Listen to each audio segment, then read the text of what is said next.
Hurmatly radyo dinleyiciler, häzirde de ýazyjy Magtym Ulumyşyewym Kysmat adly radyo oýuny eşdirýär.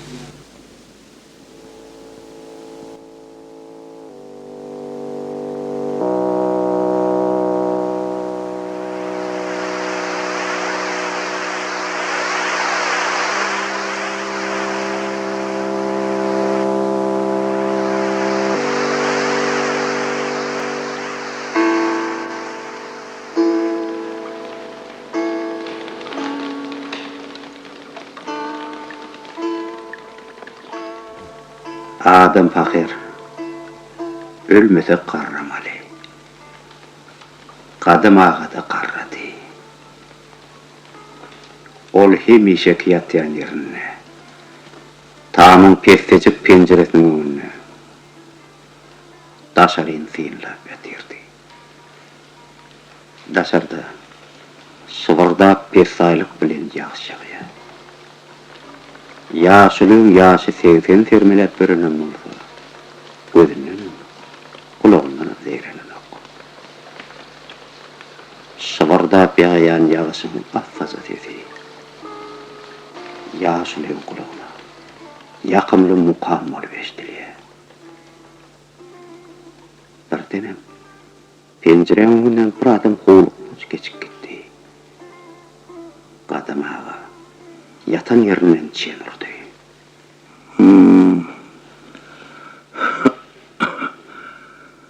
Ayak basısına Baymurad'ın yürüyüşü. Edir iğinden yağ kovalap gelen yağlar. Şu adamın yaratılaşını. Tofu. Sözü salım yok. Yaşı ortadan ağan. Sakal murtu sıyırılmadık Baymurad, içi işikte hedir oldu. On az kem içkirligi bilir ya. Kadam ağa, öyle misin? Selamun aleyküm. Aleykümselam. Sağlık mı? Şükür. Gel, geç. Dışarıda yağış yağıyor.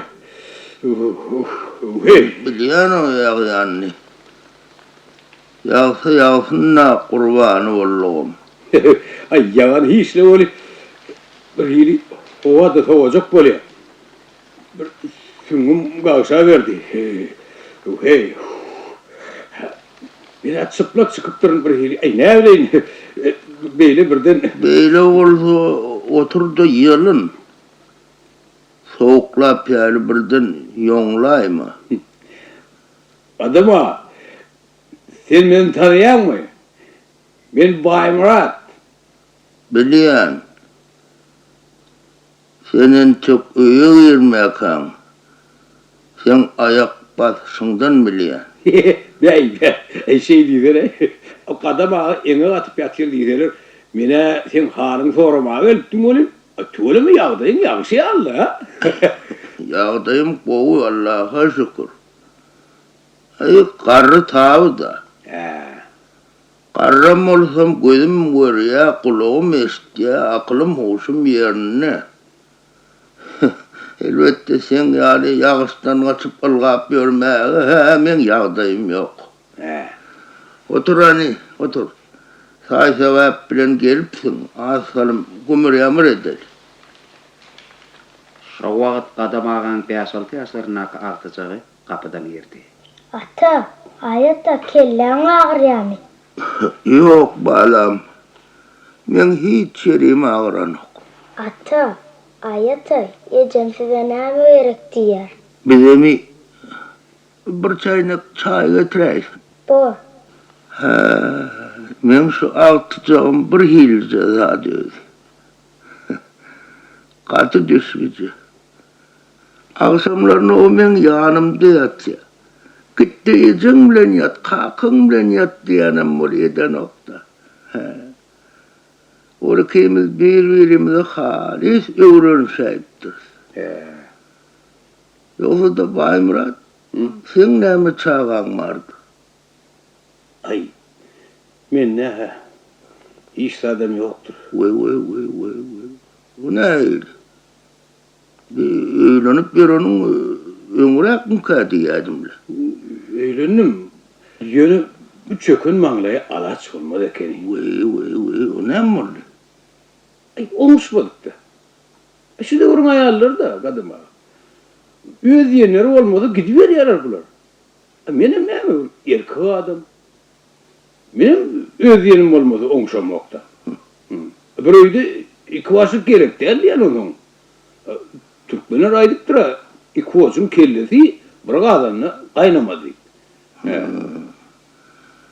Ne mi diysene Bay Murat? Ne mi? Men sen ne ile adamdın ilden sonra tanımalılar. Bana yalan söyleme. Düşünmedim de. Hazır ben sana hemmedim düşündüreyim. Hani sen bir arak şarap bilen aran ne hili? Ay yok da. O ne hili? Ay yok la. Şu atam sen ağzın portap durlu. O da ne mi? Ben bu özümü alır, ben bu toyda velik de içmeyin mi? İçme. İşek olsan bay bahana kendire. Ay ne mi? Her kim bırakıla kullu ediyor da adama. Özümü alır bilen Türkeşmeyen, gülüşüp değişmeyen, olur bilen kıyatı bir 100 gram içmeyen, ben göreceğim ne mi bu dünyada? Bay yığıda gurlotu. Ben hazır sen bilen söz oluşturup durmaya yağdayım yok. Eravsız men. Yine sonra da arası olsan şu dünyada görecekladın aydayın mı? Ayt kadına. Arası gitsin, ağrayalarsın. Maşgalağını iyi olursun. Yankımen altıdığım yal iyicecik çağalan diline kuvanırsın. Dünyan giyiner. Yoksa da bir sen bir yerde işleyen mi? Ay sorun ne kadına? Ama balno ya. İyice yaramok. Bir ağrım var mı? Vay. Onu bütün o öyle yara. Ay iyisi gaydın. Bir yaravsız balnoy olsun. Bu bokurduğunu geleyince içip görmen ne mi? Ay,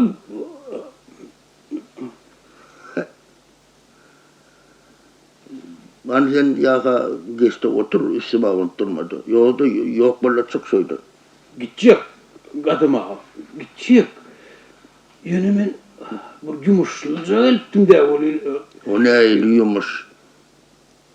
Bir başını yastıktan kaldırıp bilmeyen karlı sarkova vuruyormuş bu an. İşlemeliyormuş değerli. Haydi, anaydı. Nemeli. Penziyan aldın mı? Allım. Ne mi? Pul verek mi? Yok la yönü. Aho inim.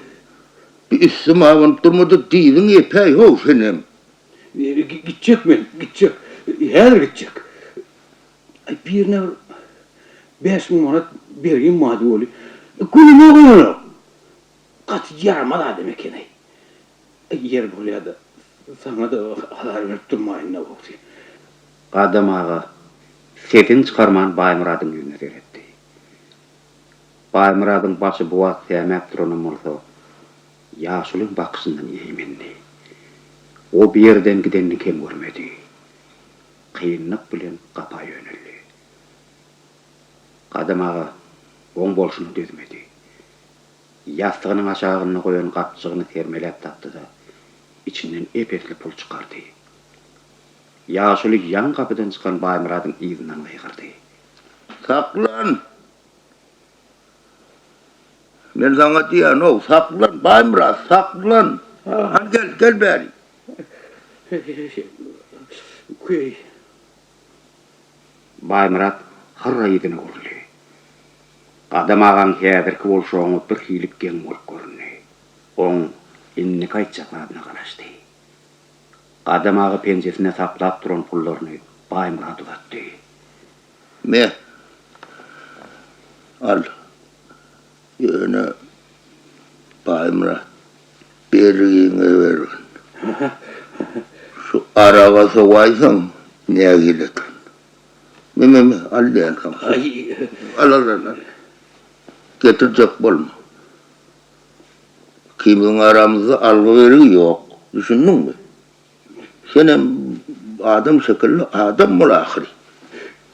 Doğru ya kız. Baymurad'ın bokur doğdu oldu. Bir zatlar diyecek oldu. Başarmadı. Barağıdı geplemenin çıkıp gitti. Badatlan hemmesini çağa nazar bilen sıyınap durun aktacağı atasına yüzlerini. Ata, ayata, yan kadamge daymay. Yok baram. O gıday değil. Ata, onda ol adam değil mi? He? Yok baram. O değilim değil, gıdayım değil. O bir iyi soydan adam. Yaşılığın aktacağı atasının cevabını düşünmedi. Olatıl düşünce olman. Öz uğruna gitti.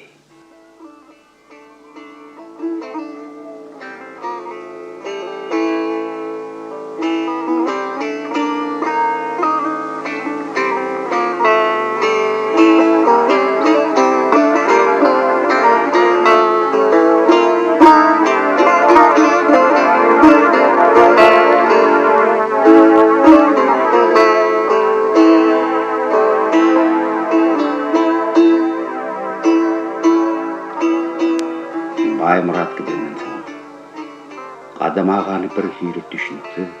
Hem aladaly duygular olşaganly. On könülşen gözlerinin nemlenni. Ödödü bilen gurlaşdy. Elhepus Allah'ın adamları yaradaysın. Ödülleri bilen ödüllerini bedava dediler. Olur öz kısmetlerini ödüllerinden öğrene haklar. Yine Hudaydan haliyar.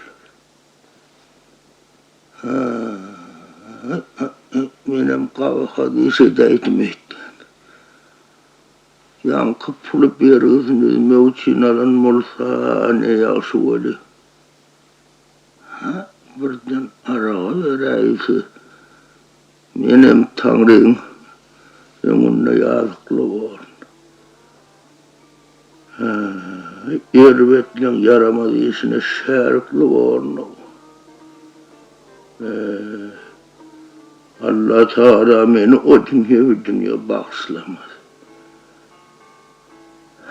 Men ankasın menden gülencen olma var Allah zan. Biraz çok ırkılılmadım ki.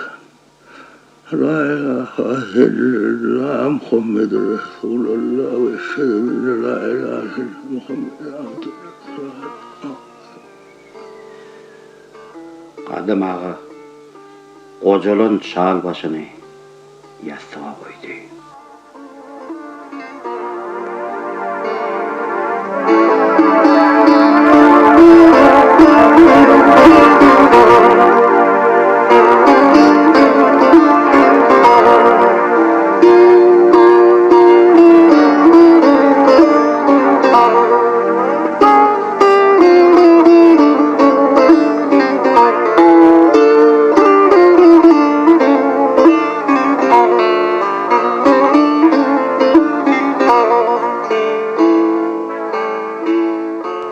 Adam ağa Baymurad gidenden soň ağzym irkilip bir ýyl ağlatarlyk ýagdaýda ukudan öýünni. Yerinin gymyllaman oýaly ukly halyny pikire batyp ýatdy. Allah Taala adamlar deň yaratmaganlar. Adam ağa ýüregi ýuky dödümsiz adam. Sehel bolmaýan zatda ol çyny bilen gynanýar. Baymuradyň bolup berşini ýatlap, ol ýene gama batdy. Geçen yıl ödünden 2 yaş geçi ayalı oğullu pahir aradan çıkandan soň gadamaga birden maqsady. Yaşılı içki alada gaýgysyny ýyly bildirmejek bolup bir ýyl tögüre raňdaraň edip getdi de birden ýanyny düşeberdi. Beýdip öýden çykman ýatmak gadamaga ýokuş degdi. Ýöne alaçyň näme? Hey Allah, sana zade uğradıp bolanak. Edenine 100 şükür. Her nämesim kısmetıma kaýylyn Allah'tan. Senden bir arzum, bir dilegim vardı. Olam ayalımdan olur.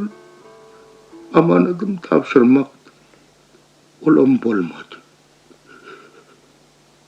Hay özüň oňa bilýän şunda Allah'tan kupur geplemeyin. Yaşılı diýdelerinden togulynyp gaýdan göz ýaşlaryny damarlyk hem gödekleriniň arkady bilen süpürtdi. Tertegine tüýendi. Diňşirgenni.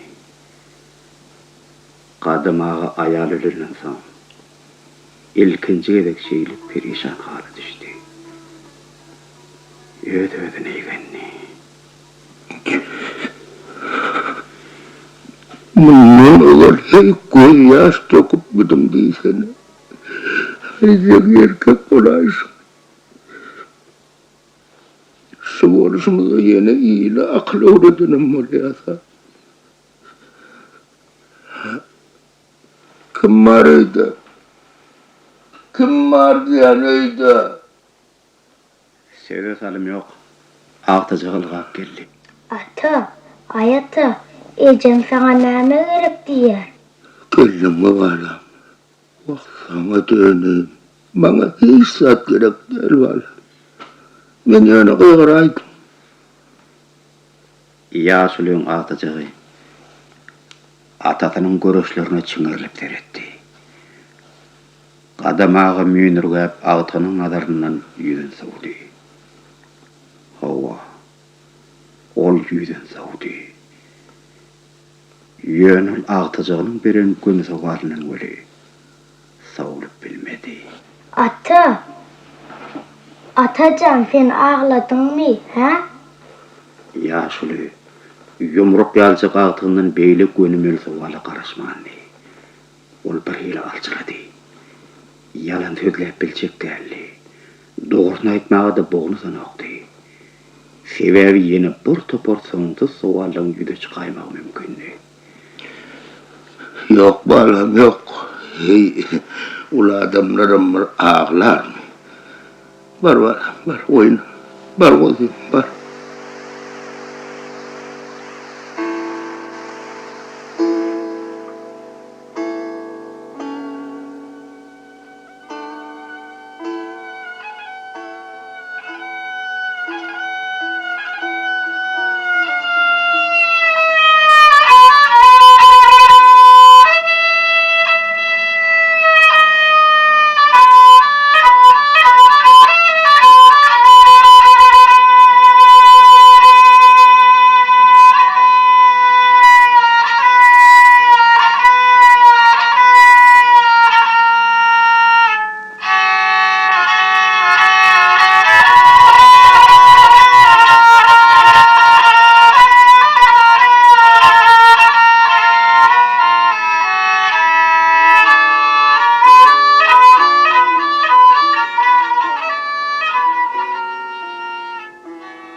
Türkmençilikde adamlaň edat şeýle.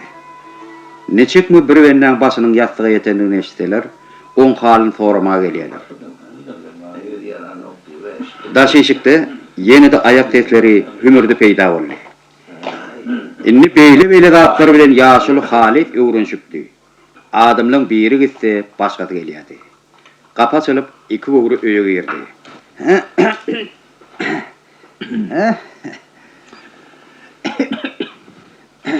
Sakallar, evde misin? Selamun aleyküm. Aleykümselam. Sağlık mısınız? Danatör, sen mi? Yanında kim? Yanındaki bir uçmoğlu. Bir değilsin.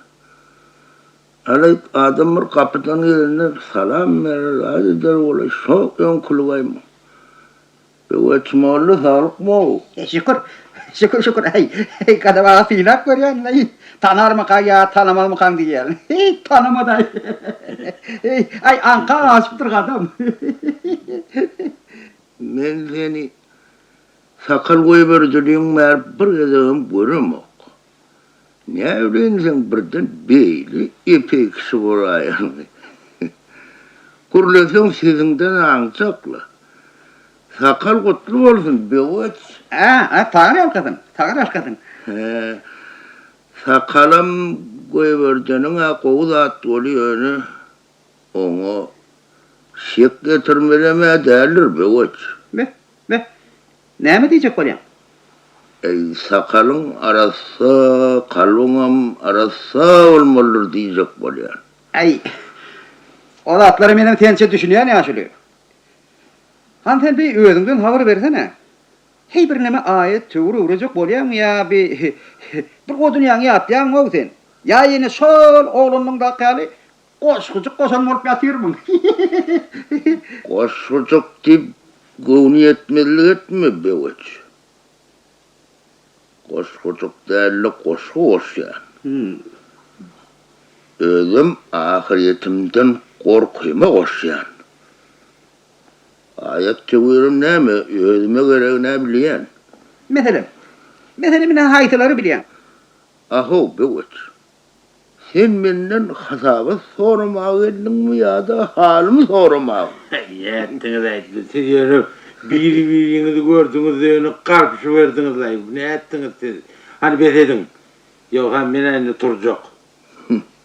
Doğru da valla. Yeke yatmaktan Huday saklasın. Yüreğim olsan vakti. Başardığımdan koşyan, radyodan aydım sazım dinleyen. Bilence ayet tevhürlenmeyi doğalanmam okuyan. Ay inni her nemedemizde de alacak karahı yok. Yine bir var sonup yatandır. Kadam ağan son sözler yüreğiyle aydanana olar göz getirdiler. Mundan artık geporuşturup durmağı beğocum, dağıtarım yerlikte hatapladı. Bir vada hiç dem näme diyeceğini bilmedi. Ara beğuşumlu aralaştı. Kadam ağan kapıdan duydantıd giren ağtacağı ümtümlü oldu. Atacan, ecem size näme gerek diye. O sana dönün can malam. Hiç saat gerek değil bize. Ata, kellen ağıran ok mu? Yok, kellem kutullu valla. Bar oynayver, bar oğlum. Bacağı çağan gelip gitmeli. Atasının halini soramağı, yaşullun gurrunun təbidin başlanmağına sebep bollu. Tuvaleme. Dış bucağı tızına var eken. Ömrü zok bolsun. Haydanın gelsin. Hey, çağır qoğdat. Menim edil şunu alacak ağıtacağım var. Yönü doğru aytsam şoň bilen meni arkyn oturup gürleşen bilemek. Hey bu dünyada näme ähli da ılgap tutmaly bolup dur. Eger wally öýde turmagy şu wagtym ýokda, öýme mehman hol men. Sen näme bewaç persiya çıkmadın mı? Var çıktım la wala çykanda näme. Öýde kol gowşurup oturup bilemek. Orel sevda edi. Menem dek oturamak. Ene dek duyunun özünde Pakistan'dan geldim. Ey, tüveleme yükümem tuttum o. Yer näme getirdin? Ey, bu näme getiren zaten sonra oturma adam ağa. Qarın gelip gayrı dilersin. Sonra mı? Ya. Sonra bana da aytsak. Düýämini pataba okma diýenler. Men musulmançylyk döregine golluk edýänim üçin bir çemedan gorkamjyn, bir çemedanym tesbih getirdim. Hey, ýaşlykda ýalňşanmadan bettir. Bir yaştan soň hayır sogap kazanjak bolmaly. Sogap. Beweç. Yeron soň seni getiren haritlaňy niýet be? Olara harit demek küllü günadır. Olar mukaddes zatlar. Men senden şu alıp gelen Kur'an'ın bilen tesvilerini iyileğini muğut paylayan ya satyan mı diyecek böyle? Muğut paylar ýaly men bay täzir del. Satyan. Sebäp maňa da şolatlar muğut düşeni var. Günah iş etmeýändiň bilýän. Bolsa soga bardyr. Şöyle diýsin. Kesime bereket.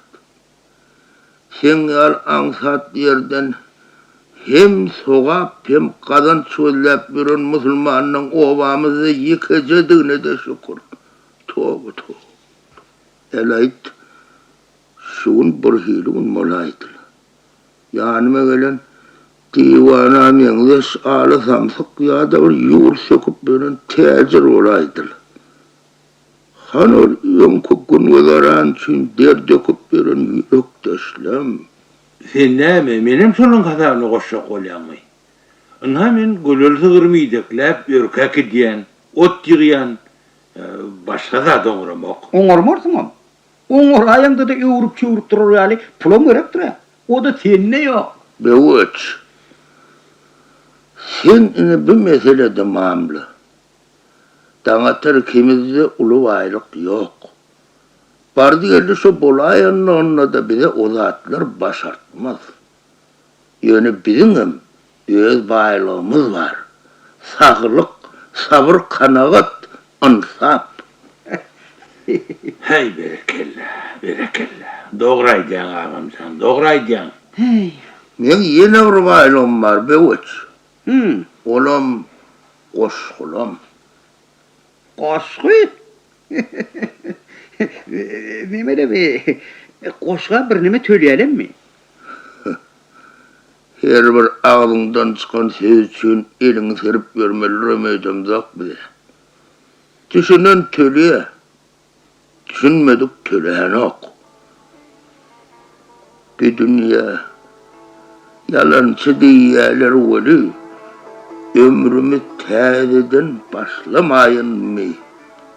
70'den öten soň aýnatmadyly atymy ýarşa goşulamaýyn mı?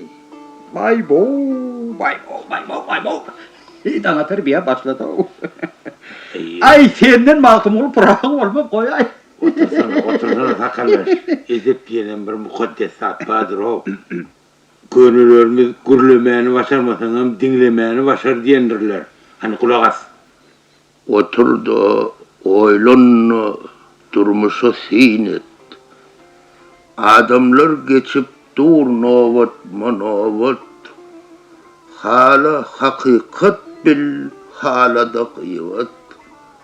Yüreğimin uğuşluğumun şişlemeyin. Kabulunup, kâte durlanya derya. Balıklar kenara özünü urya. Durmuşum deryada, ovsunup barya. Benim çengimi taşlamayın. Bir hili huşumun uğru yok. İyi yadıma düşmeyecek böyle. Howluk bu. Tolgunmasana. Onu toşaken. Doğrudanam. Şu goşgyňda öňkü şahyrlygyň bar. Şu goşgyny özüň ýazdyňmy? Ýöne bir balyk diýdiň, derýa diýdiň, şoňa düşünmedim de. Kâ bulunup, kâte dolunup akyan derya şu durmuş, şu dünya. Balık men yüreğim. İki yanırım ya. Kukreğime soğanak. Goşgyň haýsy bir sesirni şeýdip muňa düşündirip oturjak. Özü düşünmese bolmaz ahiri. Yadıma düştü. Bar durmuşun yörelüvesi, yodası, insap diyen kanuni hem kadası, bir bennanin göz yaş dökse diýdesi, başarsam göwnüni hoşlamaýyn mı? Şol ilkinci seýwim, ne vade verse, Türkeşin bağışlam sağ vade verse, bilimden önünür yaz vade verse, öl garip kulvemde kıslamayın. Beveç, sakallar. Men sana bir zat düşündürecek bolayım. Men bir baş yastığı yeten karı koçu. Sizin ikiniz menden yaş. Bilimden önün perdentlem şu garip kulvede hazırki olup yatsımdan razı değil. Olar meni ödeylerine gidecek bolup köp sinandılar. Yani bana süyer, süyer rahat. Ayalım bilen bile ömür süren süyeyim bana mehriban. Yazını yazlanıyım da kışlasın böyle. Meni son kere başka bir öyden nelledine söyden çıkarmaklarını istiyor. Bilimden önünler yaz vade verse, öl garip kulvemde kışlamayın. Hey, sen boş gün bir hil kaygılı eken. Dağınayam, indi bir yaştan son bizden neyme ağarassak. Kalbinde fikir alıda olurdu. Sakannaz koşu yadılar mı? Kadam ağa, sen küçü dillen berde urlam ok. Fikir ediyen zadın dilinde. Den derler, bir 55 sanı barmak. Den derler akılım, den derler görmek. Dünyada ayıp zat, konşağı kırmak. Hoş haber esitsem boşlamayın mı? Adam bir dünya ömür sürme uçuyor. Nesil öndürme uçuyor niye? 5 günlük ömrü ağrıyla yaşayacak olmalı. Den dostluğun bilen suyuculukta katlaşmalı. Men özüme Öyüme adam gelmese halam yok. Dünyamda aralı veri. Arası her çocuk salım düşüp adamlar gelmesin selçenlese kamlar niyan. Ben adamların hem yamanlık ettim hem deyip korkuyan. Şeytanın haline gitmeden yaşlı. Öyüm adamı vakıyor ahri. Den dostlarım bilen den össü boyum. Hazırımsız hakta hiyalim kuyum.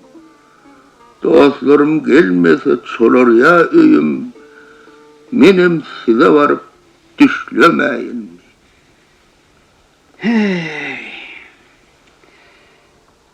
Men doğruyum boyun alayım. Men Allah'ın önünde de, sizin önünüzde de ya kılların kadam ağa. Allah'ın önüne bizim hemmemiz yazıklı bir uç. Yani men yanımda ol yazık kıllarsınız. Bennesi benneğin önüne yazık kıllarını yiyip dursa ayıp olur. Yani bir zatı bilip koy. Adam öz ölümünü boynalık bulanını hemme zatı atlıyor. Geçen günlerine geleceğine atlıyor. Yani men bar aradan öz karavasım değil. Bana hemme zat aladı. Men ölümümden son ocağım neyri bulur kadiyen. Devletli. Ağzı bir ocağımın bereketini iyimde kalanlar saklayıp bilirlerim kadiyen. Aladı. Hemme zat aladı. Ertirkun uladım olacak, yumruk alacak, ağzıcağımın akbalım bana aladı. Allah dersin adam şu dünya. Aladı çüğün inayeni al. Biz seni katiyadı da duyacağın adam ağa. Oh, inni bir trolü. Gördük, eşittik.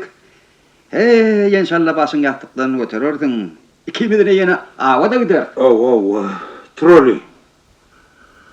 Oturun azıcık. Oturun. Adam özünü her neyse merttirine öyse de kete bozulayı. Her bir hil hapa oluptur. Onu ağıtacağım ağına ayıptır. Kıtıcığım var, her zat insan maalasa.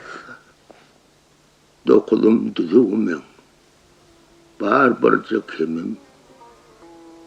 Ocağım aladı, ilgün rıkamım. Ağlanını yakınım, insan kudemim. Benim gözlerim yaşlamayın. Kadam ağa, Qoşgoýny payaglaryna mehettel ýene ýasaga gyşardy. Goja ýadydy. Böwejaga bilen daňatar, gapyň iç ýüzüni ýaýdanşyp durdular. Kadam ağaň özüni dürten nagan ýaşulyň iki ýerden dillenni.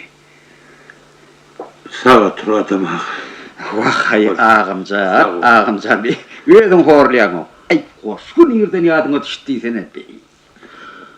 Ay men alet etmem. Öbür qarry öwredir.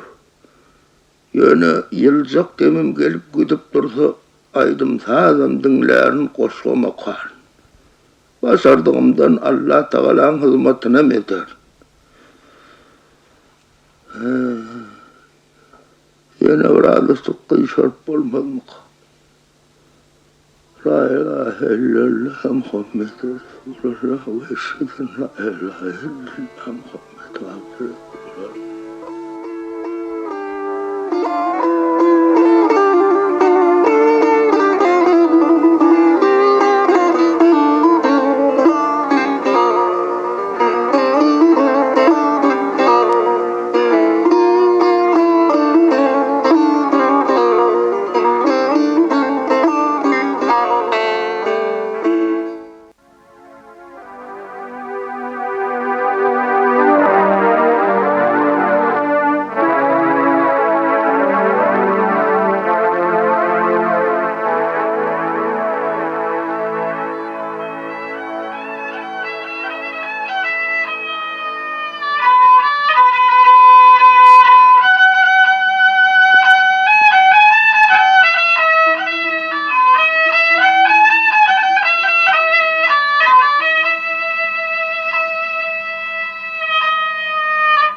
Bowa gasyň örküji bolsa da, howa bir hili maýylly.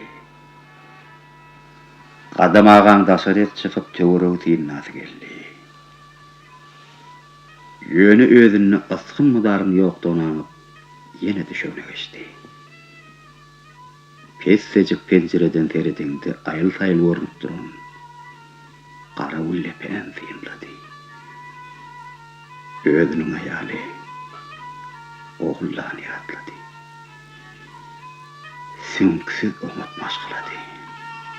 Mehribanlı.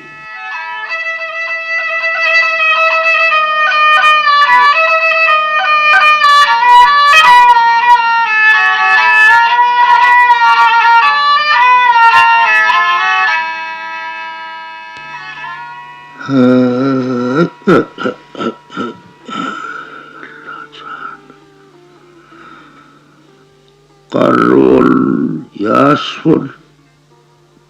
Şu ayarını özüm ölmesinler. Meni yıka oyolun eyyem 2 yıl oldu. Sadakanı verdim. Yerine almasa yerine alırsa.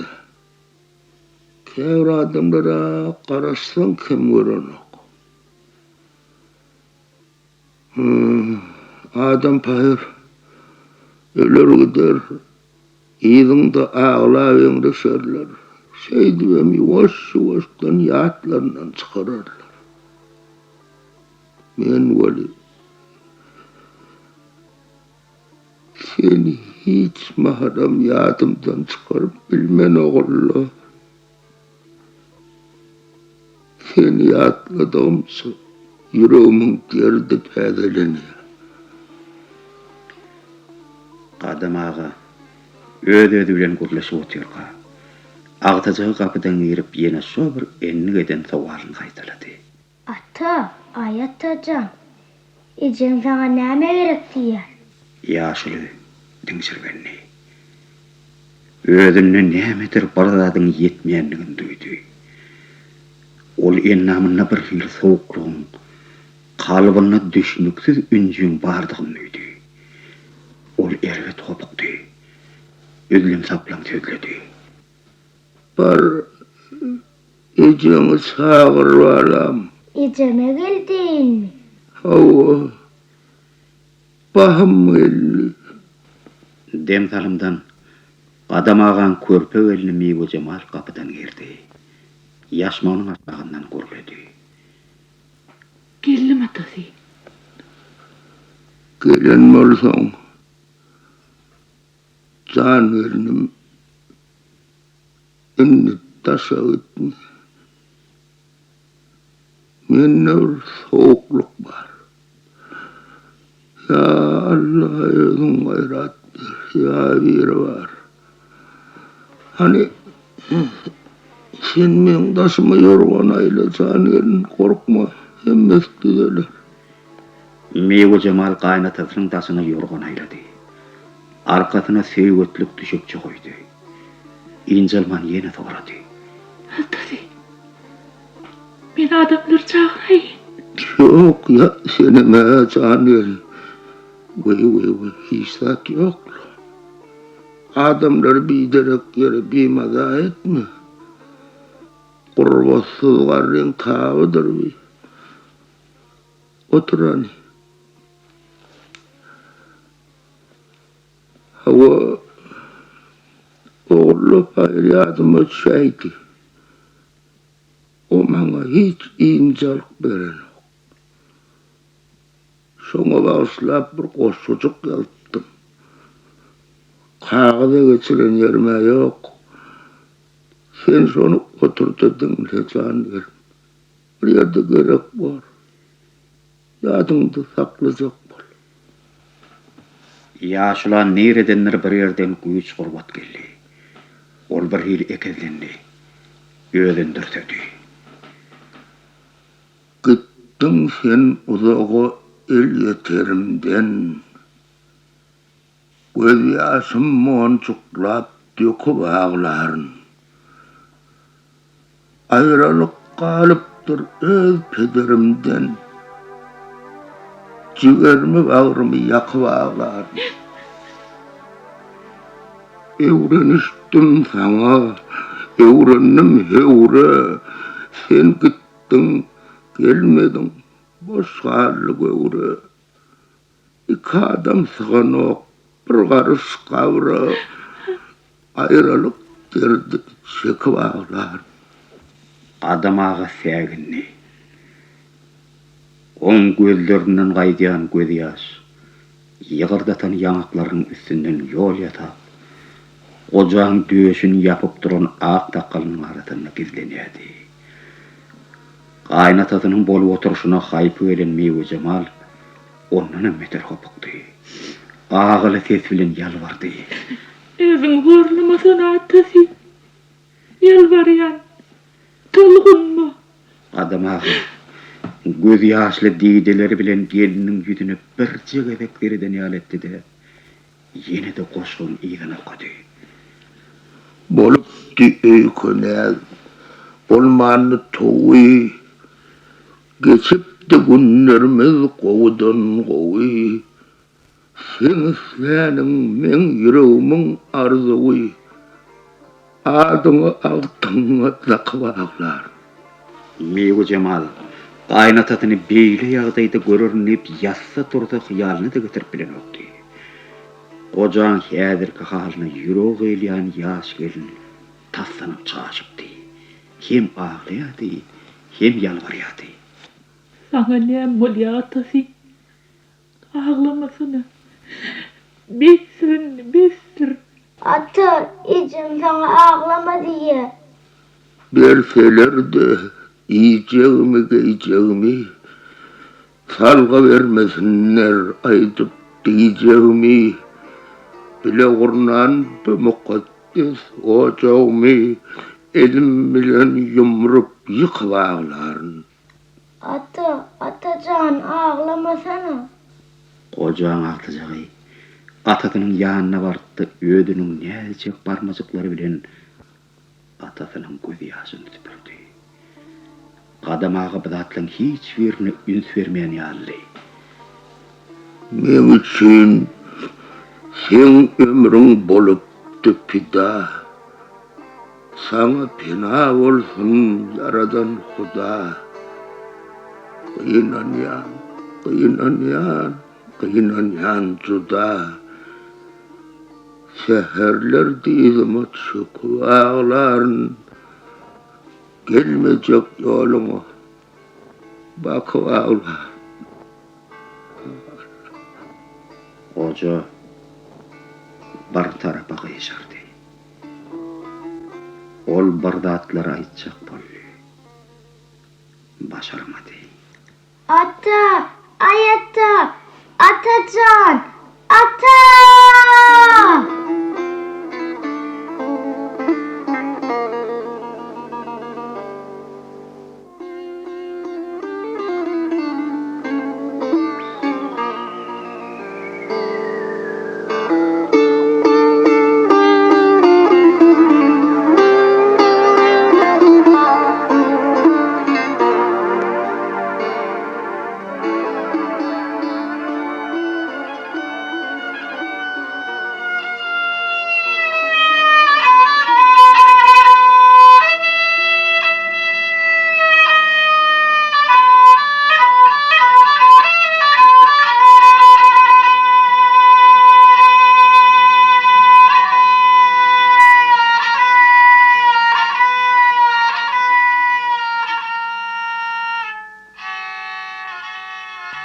Adamaga bir dünýeden öz kysmatyna qaýyl bolup gitdi.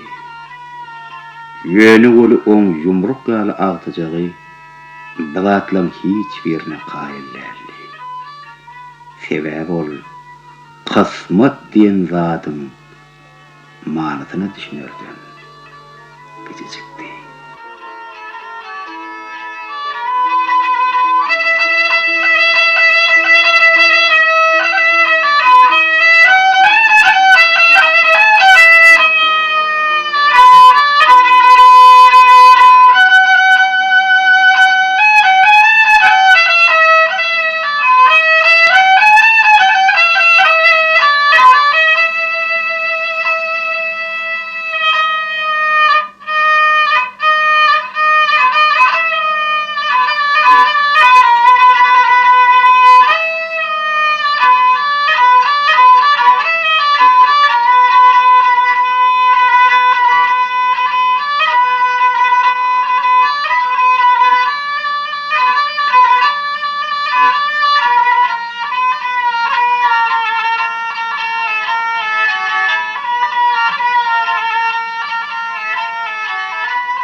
Hormatly dinleyijiler, siz ýaragy Magtymul Myşeýewiň Kysmat adly radio oýuny dinlediňiz. Gatnaşçylar o rollary ýerine ýetirdiler. Gadamaga Türkmenistanyň halk artisti Juma Ýadmyradow. Gadamaganyň gelini Meýwe Jemal Türkmenistanyň halk artistkasy Oguljeren Işanguliýew. Gadamaganyň agtygy Maksat Meredow. Baýmurat artist Allaberdi Meleýew. Damatar artist Gurban Amanyelliýew. Radio oýuny alyp bardy Türkmenistanyň halk artisti Aman Bayramberdiýew. Radio oýunyň rejissöri Türkmenistanyň halk artisti Juma Ýadmyradow. Redaktory Allanadyr Köýşek. Radio oýuny Türkmenistan radiosynyň Älim goşur döredijilik topury taýýarlady. Radio oyun 1996-njy ýylyň noýabr aýynda ýazga geçirildi.